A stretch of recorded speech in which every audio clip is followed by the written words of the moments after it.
안녕하세요. 오늘 살펴볼 책은 송민영의 뇌과학연구소입니다. 오늘부터 몇 차례에 걸쳐서 우리의 뇌를 살펴볼 텐데 부제처럼 이 책은 뇌과학 최고의 입문서로 손색이 없습니다. 70회 데레콜의 인간의 몸에서 살펴본 것처럼 그저 뇌의 각 영역과 그 기능을 산만하게 나열하지는 않습니다.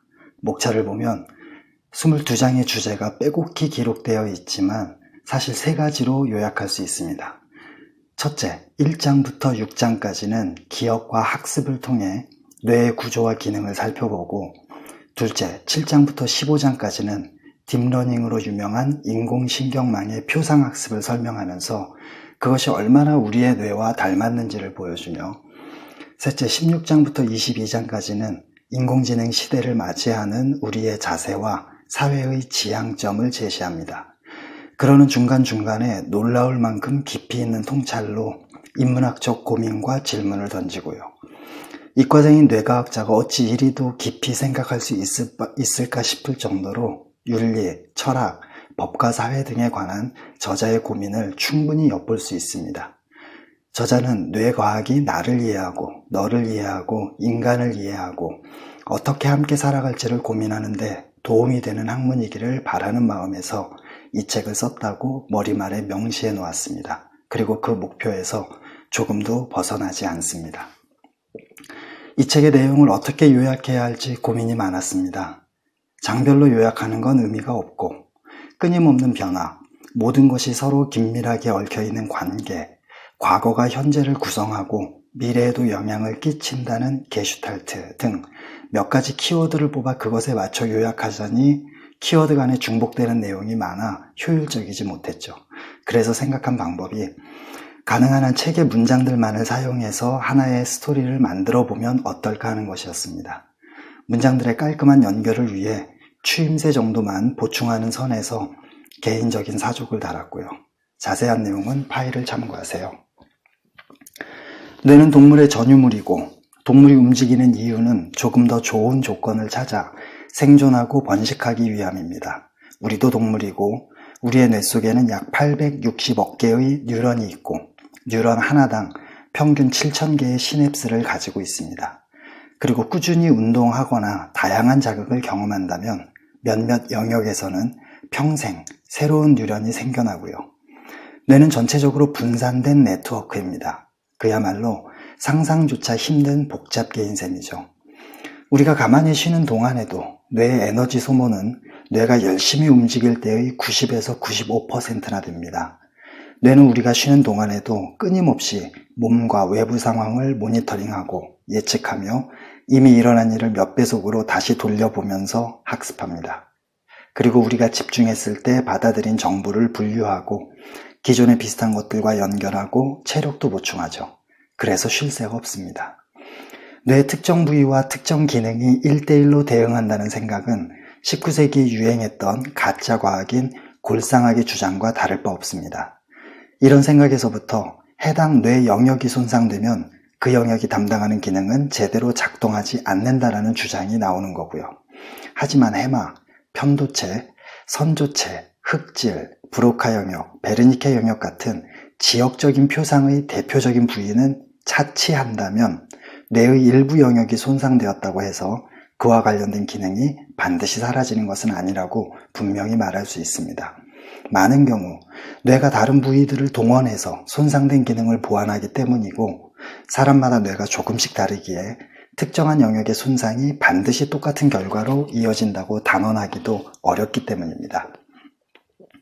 전체는 부분의 합보다 큽니다. 그래서 전체에서는 부분일 때 없던 특징들이 창발되기도 하죠.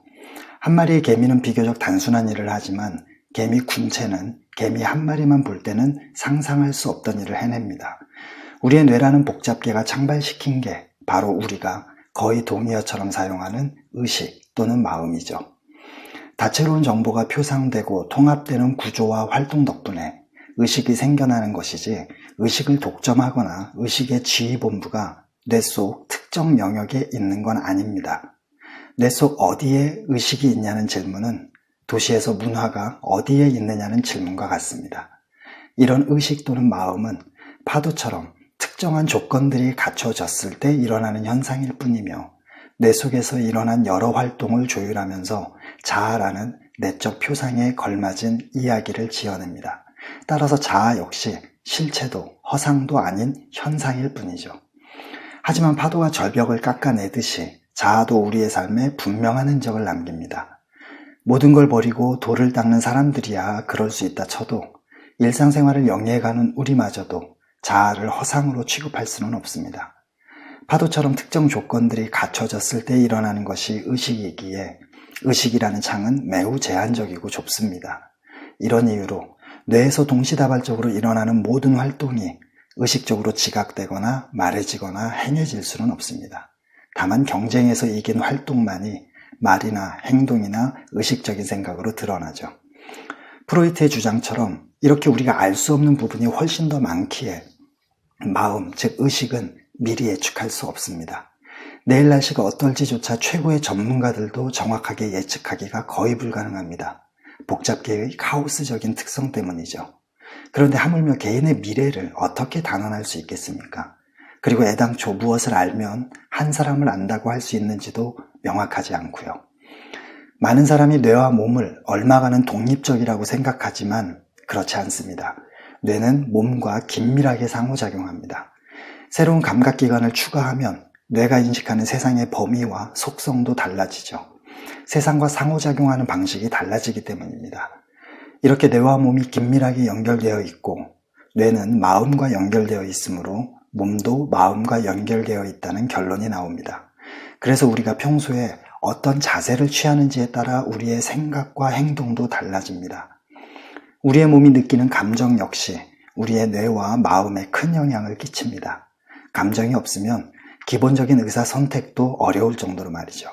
감정과 이성은 뇌 속에서 명확하게 구별되지 않습니다. 선택적 주의 집중은 감정과 깊은 관계를 맺고 있고 감정이 중요하다고 표시해둔 일들이 기억도 더 잘 되기 때문이죠. 그리고 역사가 과거의 사실과 완전히 일치하지 않는 것처럼 뉴런 간의 연결인 기억도 과거 사실과 완전히 일치하지 않습니다. 기억은 회상하는 순간의 복합적인 요인들에 의해 조금씩 변하기 마련입니다. 그런데 변하는 건 기억만이 아닙니다. 뇌 신경망의 구조도 주위 환경, 개인적인 경험, 몸 상태에 따라 매 순간 그리고 평생 변합니다. 이런 유연한 성질을 가소성이라고 하는데 뉴런의 모양이 바뀌기도 하고 종류가 바뀌기도 하며 하나의 뉴런이 한 가지 이상의 신경 전달 물질을 분비하기도 합니다. 따라서 개인의 뇌는 태어날 때부터 결정된 기계가 절대 아닙니다. 오히려 개인이 살아오면서 자기만의 재료와 크기와 패턴과 디자인으로 고유하게 쌓아 올린 건물에 가깝죠. 그래서 지금 몸을 통해 들어오는 자극과 패턴 완성을 통해 활성화된 정보들은 독특한 기능적 연결을 만들고 이어지는 행동과 감정과 생각에 영향을 끼칩니다. 지금 나의 생각과 행동과 느낌이 다음 순간에 나의 생각과 행동과 느낌을 결정한다는 말입니다. 상황은 가치 중립적이고 누구에게나 똑같습니다. 다만 의식의 초점을 어디에 두느냐에 따라 내가 경험하는 지금이 달라지는 거죠. 달리 말하자면 복잡한 세상에서 의식의 좁은 창이 매 순간 어디를 비추느냐에 따라 다른 경험, 다른 이야기가 만들어지고 무엇이 나의 행동과 마음에 더 큰 영향을 미치는지가 달라지는 겁니다. 이것이 니체의 위버맨시처럼 매 순간을 허투루 보낼 수 없는 이유이죠.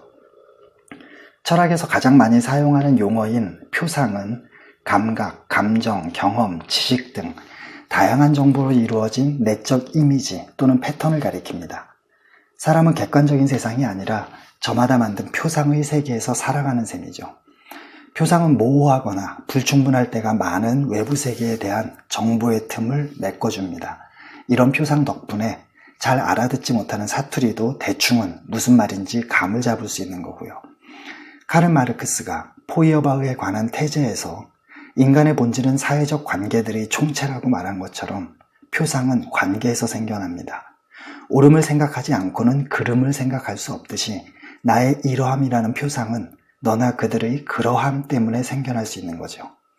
표상은 비교 대상, 즉 기준점, 그리고 상황에 따라서 달라지는 상대적인 겁니다. 그래서 논리적이고 합리적이면 대화가 통해야 한다는 우리의 믿음과는 달리 현실은 그렇지 못한 이유는 논리의 대전제인 세상에 대한 표상이 사람마다 다르기 때문입니다. 인공신경망과 우리의 뇌는 매우 닮았습니다. 들어오는 입력이 똑같더라도 단위 사이의 연결 세기인 시냅스 효율이 다르면 출력도 달라지죠. 인공신경망이나 뇌 모두 스스로 출력과 정답 사이의 오차가 크면 연결 세기를 많이 변화시키고 오차가 작으면 조금만 변화시킵니다. 여기서 시냅스 효율은 단위 사이의 인과관계에 크게 의존합니다. 두 단위 사이에 인과관계가 있을 때만 둘 사이의 연결을 강화하고 그렇지 않을 때는 연결을 약화하는데 이런 방식을 시냅스를 발견한 도널드 헵의 이름을 따서 헵 규칙이라고 부르고요. 과학이란 다수의 사람이 검증 가능한 방식으로 진행하는 실험과 소통의 과정입니다. 이제 일반 시민들도 과학에 관심을 쏟아야 할 때입니다. 국가정책에 참여하는 폭이 커졌기 때문이죠. 시민들이 과학을 이해하는 방식은 국가정책에 큰 영향을 끼칩니다. 신종 전염병에 대한 시민들의 문제의식이 부족한 상황에서는 국가 방역체계가 유지될 수 없고 메르스 확산에 대응하기 위해 동물원의 낙타를 격리하는 수준으로 전락하기도 하기 때문이죠. 그래서 현대사회에서 현명하게 일상생활을 영위하고 성숙한 시민으로서 살아가려면 살아있는 과학 지식이 필요합니다.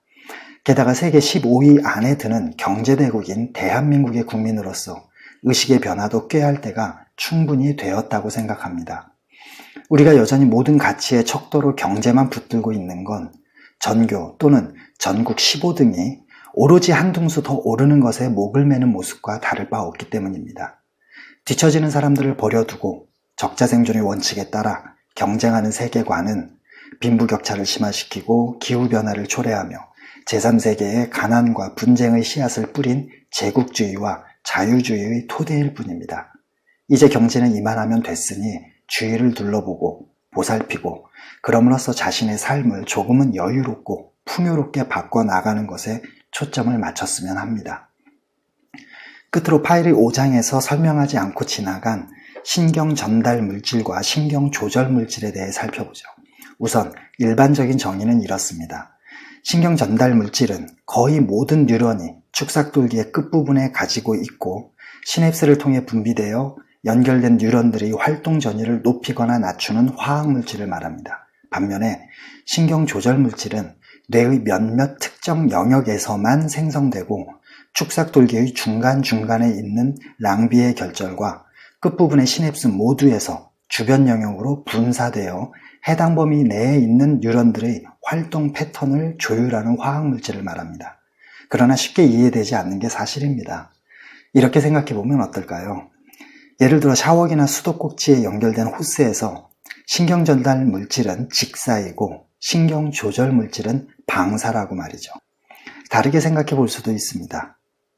신경 전달 물질이 뉴런마다 자기의 휴대전화 주소록에 저장된 지인들에게만 이런저런 사건이 있다는 소식을 전하는 문자 메시지라면 신경 조절 물질은 지자체마다 해당 주민 모두에게 당장 어떤 행위나 조처를 할 수 있도록 긴장감을 일으키는 재난 문자라고 말이죠. 또는 신경 전달 물질이 학교에서 몇몇 친구들에게만 축구나 야구를 하는 게 어떻겠냐고 의사를 묻는 것이라면 신경 조절 물질은 그런 행위를 당장이라도 할 수 있게 전교생을 축구복이나 야구복으로 갈아입힌 거라고 말이죠. 저자는 글루타메이트와 가바만을 신경 전달 물질로, 도파민, 세로토닌, 노르아드레날린, 아세틸콜린을 신경 조절 물질로 구분했지만 오해의 소지가 있어서 조금 수정해보면 이렇습니다. 가장 대표적인 아세틸콜린을 비롯해서 흥분성인 글루타메이트와 억제성인 가바, 그리고 뇌를 빠져나가는 출발 지점인 뇌간부터 말초신경계에 이르기까지 글루타메이트의 역할을 대신하는 아스파테이트와 가바의 역할을 대신하는 글리신, 이렇게 5가지 정도를 분명하게 신경 전달 물질이라고 부를 수 있습니다.